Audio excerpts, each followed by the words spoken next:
guys, nag-harvest po sila ng mangga ngayon. Ang mangga ko kasi para hindi siya mag-ano, sobrang hatip nilugasan po ito para yung dagta nito hindi kumalat dito sa ano, sayang naman eh.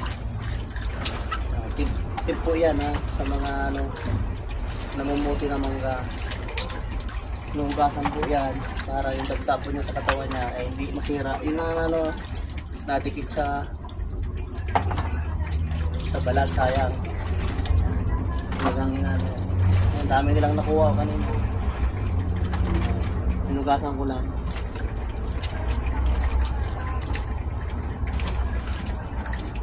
Hinog na talaga yung ilo eh. Hanggang kalabaw. Sa 20 years ko dito, ngayon lang ito nakapag-harvest ng ganito karami. Dapat kasi marami. Naputol